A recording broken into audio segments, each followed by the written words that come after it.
Hello friends, welcome to my YouTube channel teach to learn. आज की इस video में हम बात करने वाले हैं गॉस थ्योरम के एक नए टॉपिक के बारे में, जिसका नाम क्या है, electric field due to line charge. इसमें हम क्या करेंगे, इलेक्ट्रिक फील्ड पता करेंगे, पर गॉस थ्योरम की मदद से। और किस पे हम इलेक्ट्रिक फील्ड पता करने वाले हैं, लाइन चार्ज के कारण इलेक्ट्रिक फील्ड कितनी एक्ट करती है ये हम पता करेंगे। और इसमें हम कौन सा फॉर्मूला लगाएंगे, गॉस थ्योरम का। तो आइए हम देखते हैं इसे हम करेंगे कैसे। और हाँ, एक और बात, इस टॉपिक को लास्ट तक देखें ताकि आपको इस टॉपिक अच्छे से समझ आ जाए। तो आइए हम शुरू करते हैं अपना टॉपिक। इसको करने से पहले हम सबसे पहले इसका आइडिया क्लियर कर लेते हैं कि हमने इसे शुरू कैसे करना है और इसे ख़त्म कैसे करना है। देखिए, इसमें हमने सबसे पहले क्या किया है, एक infinite long line charge conductor ले लिया है। उस लाइन चार्ज, अब इनफाइनाइट लाइन चार्ज है, इनफाइनाइट लाइन चार्ज का हम इलेक्ट्रिक फील्ड कैसे पता कर सकते हैं, क्योंकि वो तो इन्फिनिटी है। और लाइन चार्ज के अराउंड हम कोई सर्कुलर गॉसियन सरफेस भी नहीं ड्रॉ कर सकते, क्योंकि ये तो इनफाइनाइट है, इसके दोनों एंड बहुत इन्फिनिटी पे जाके मीट करते हैं। तो अगर हम इसके अराउंड एक साइलेंड्रिकल गॉसियन सरफेस ड्रॉ करने लगे तो वो तो बहुत बड़ा सर्कल बन जाएगा, उसकी इलेक्ट्रिक फील्ड फाइंड करना तो हमारे लिए बहुत मुश्किल हो जाएगा। इसी कारण इसमें हमने क्या किया, एक साइलेंड्रिकल गॉसियन सरफेस ड्रॉ किया। साइलेंड्रिकल गॉसियन सरफेस ड्रॉ करने से हमें ये फ़ायदा हुआ, क्योंकि हम गॉसियन सरफेस इसलिए ड्रॉ करते हैं ताकि जो गॉसियन सरफेस हमने ड्रॉ किया है उसके ऊपर हर एवरी पॉइंट पे इलेक्ट्रिक फील्ड क्या करे, सेम एक्ट करे। यहाँ पे भी जब हमने लाइन चार्ज के around cylindrical Gaussian surface draw किया आर रेडियस का, तो हमने क्या देखा कि आर रेडियस के ऊपर, क्योंकि अब इसका रेडियस तो हर जगह सेम ही है, रेडियस सेम होने के कारण इलेक्ट्रिक फील्ड भी एट एवरी पॉइंट क्या एक्ट कर रही है, सेम एक्ट कर रही है। इसीलिए यहाँ पे हमने सिलेंड्रिकल गॉसियन सरफेस ड्रॉ किया है और लाइन चार्ज। उसके बाद हम क्या करेंगे, एक पी पॉइंट कंसीडर कर लेंगे उसी आर डिस्टेंस रेडियस पे। फिर हम इलेक्ट्रिक फील्ड इंटेंसिटी फाइंड करेंगे। इलेक्ट्रिक फील्ड इंटेंसिटी यहाँ पे तीन तरह से फाइंड होगी। ये हमारे पास क्या है, साइलेंडर है। मान लें हमारे पास ये क्या हो गया, एक साइलेंडर हो गया। अब ये साइलेंडर है, आप इसे ध्यान से देखिए, इसका एक तो कर्व्ड साइड है, ये कर्व्ड वाला साइड हो गया, दो इसके क्या हो गए, एजेस हो गए।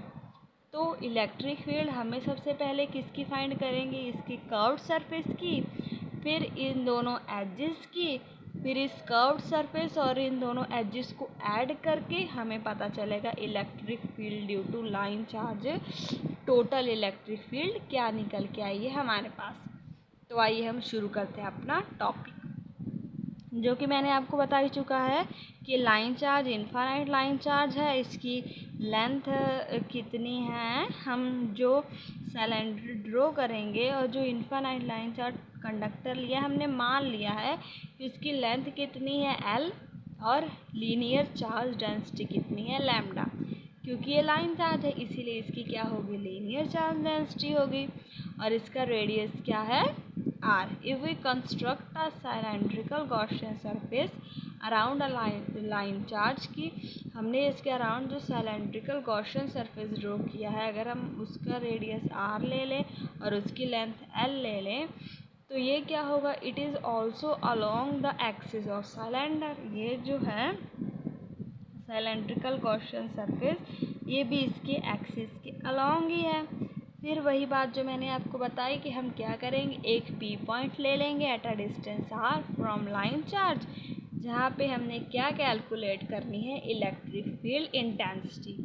अब इलेक्ट्रिक फील्ड इंटेंसिटी हमें तीन तरह से फाइंड करनी है, एक तो कर्व्ड सरफेस के लिए और बाकी दो इन दोनों एजेस के लिए।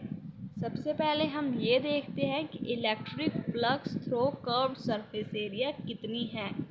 अब इलेक्ट्रिक फ्लक्स इस कर्व्ड सरफेस एरिया, जो ये कर्व्ड सरफेस एरिया है सिलेंडर का, उससे पता करने के लिए हमने क्या किया है, एक ds small area element consider कर लिया है और ये लाइन चार्ज है जो इलेक्ट्रिक फील्ड है, हमें पता है इस पॉजिटिव चार्ज से क्या करेगी, ओरिजिनेट करेगी तो वो इसके क्या होगा, इस लाइन चार्ज के परपेंडिकुलर होगी इलेक्ट्रिक फील्ड। और जो डी एस एरिया एलिमेंट हम कंसीडर करते हैं वो भी हमें पता है, वो जैसे ये सिलेंडर है तो ये इसका जो कर्व्ड सरफेस है इसके अगर हम उसके हम क्या करेंगे, परपेंडिकुलर ही स्मॉल एरिया एलिमेंट लेते हैं तो इस कर्व्ड सरफेस एरिया के परपेंडिकुलर क्या होगा, इसके ऐसे अपवर्ड डायरेक्शन में, जिस डायरेक्शन में इलेक्ट्रिक फील्ड है। इसी कारण इलेक्ट्रिक फील्ड और डीएस की डायरेक्शन दोनों क्या है, सेम है और दोनों एक ही डायरेक्शन में लिए हुए हैं, क्योंकि इलेक्ट्रिक फील्ड तो इसके परपेंडिकुलर है ही और जो डीएस एरिया एलिमेंट लेते हैं वो भी कर्व्ड सरफेस की हमने परपेंडिकुलर ही लेना है। इसी कारण इन दोनों के बीच का जो एंगल होगा वो क्या होगा, ज़ीरो होगा। अब हम देखते हैं कि स्मॉल एरिया एलिमेंट से कितने इलेक्ट्रिक फ्लक्स पास कर रहा है, तो उसे हम क्या ले लेंगे, phi1 is equal to integral of C S means curved surface area का ई डॉट डी एस, क्योंकि हमने स्मॉल एरिया का लिया है तो जब हम उसकी पूरी इंटीग्रेशन कर देंगे तो हमें पूरे इस कर्व्ड सरफेस एरिया का इलेक्ट्रिक फ्लक्स पता चल जाएगा। उसके बाद हम क्या करेंगे, ई डी एस की डॉट प्रोडक्ट को ओपन करेंगे और कोस ज़ीरो आ जाएगा। कोस ज़ीरो क्यों आएगा, क्योंकि मैं आपको बता ही चुकी हूँ इलेक्ट्रिक फील्ड और डीएस के बीच का जो एंगल है वो क्या है, ज़ीरो है। इसी कारण इन दोनों के बीच का जो एंगल होगा वो ज़ीरो हो जाएगा। अभी यहाँ पे E D S cos zero आ गया और कोस ज़ीरो क्या होता है, 1 होता है, तो ये क्या बचा रह जाएगा, phi1 is equal to integration of C S E D S. ठीक है, अब हम बात करेंगे electric flux through the edges पे इलेक्ट्रिक फ्लक्स कितनी लग रही है। ये क्या है, सिलेंडर है, सिलेंडर के दोनों एजेस तो क्या हैं, सेम ही है, इसलिए 2 के साथ मल्टीप्लाई कर दिया, 2 into E dot D S.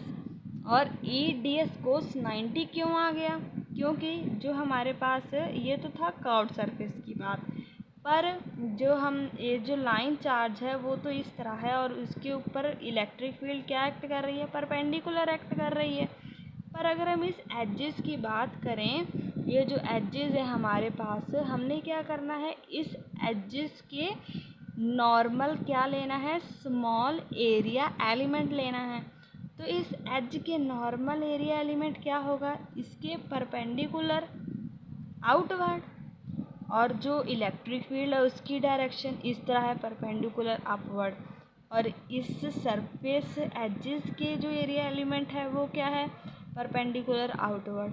तो हम क्या देखेंगे, इसकी डायरेक्शन इस तरह, इलेक्ट्रिक फील्ड की डायरेक्शन इस तरह, इन दोनों के बीच में एंगल क्या बन रहा है, 90 बन रहा है।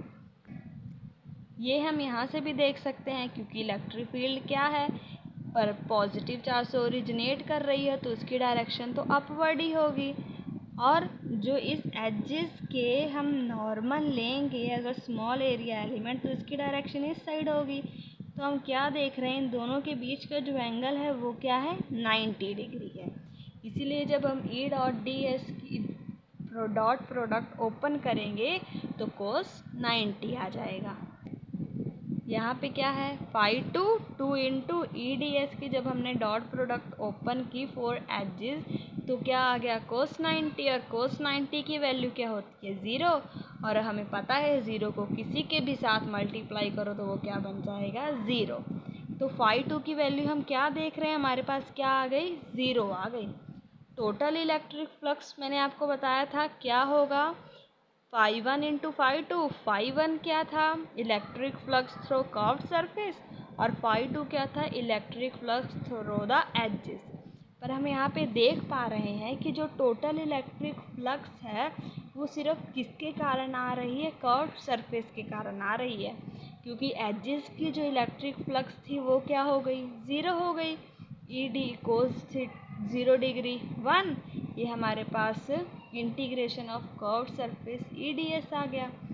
और हमें पता है इलेक्ट्रिक फील्ड तो इस सिलेंडर में क्या एक्ट कर रही है, एट एवरी पॉइंट कांस्टेंट की तरह एक्ट कर रही है। इसी कारण हम ई को क्या निकाल लेंगे, बाहर निकाल लेंगे इंटीग्रेशन से, और इंटीग्रेशन के अंदर क्या रह जाएगा, D S. D S means curved surface area, total curved surface area of cylinder. Total curved surface area of cylinder क्या होता है, 2 पाई आर एल। आर उस सिलेंडर का रेडियस, एल उसकी लेंथ। ये हो गई हमारे पास टोटल इलेक्ट्रिक फ्लक्स की वैल्यू। इसे हम क्या ले लेंगे, इक्वेशन नंबर 3। और हमें पता है according to Gauss theorem I की वैल्यू क्या होती है, 1/ε0 times charge enclosed in the close surface. ये ले लिया इक्वेशन नंबर 4। इक्वेशन नंबर 3 और 4 को हम क्या करेंगे, आपस में इक्वेट कराएंगे। तो अगर लेफ्ट हैंड साइड सेम है तो राइट हैंड साइड भी सेम होगी। हमने क्या कर दिया, इक्वल रख दिया दोनों को। तो इलेक्ट्रिक फील्ड की वैल्यू क्या निकल के आ गई, 1/2πε0 इंटू Q/RL। ये हो गई हमारे पास electric field due to line charge. अब हम क्या करेंगे, जो Q की वैल्यू है उसकी वैल्यू हम पुट कर देंगे।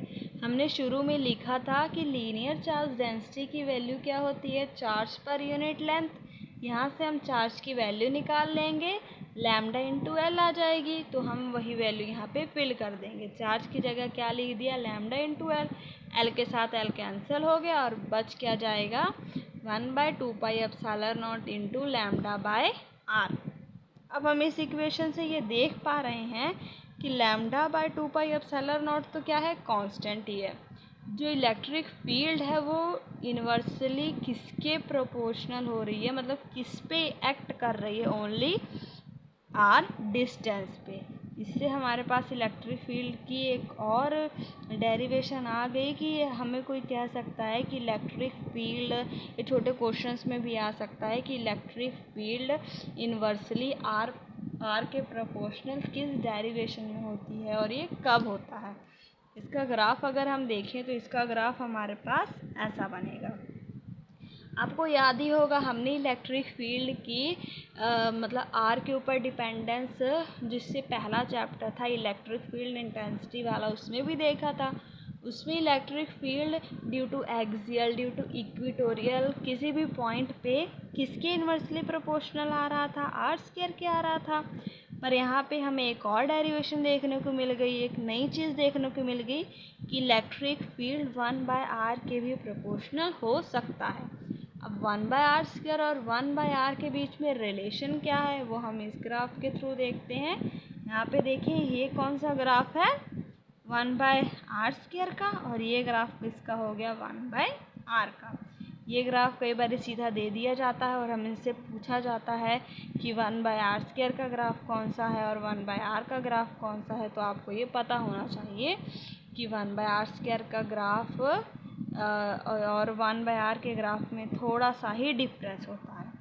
ठीक है, उम्मीद है आप लोग को ये टॉपिक अच्छे से समझ आ गया होगा। वीडियो पसंद आई हो तो इसे लाइक करें, मेरे चैनल को सब्सक्राइब करें। Thanks for watching my video.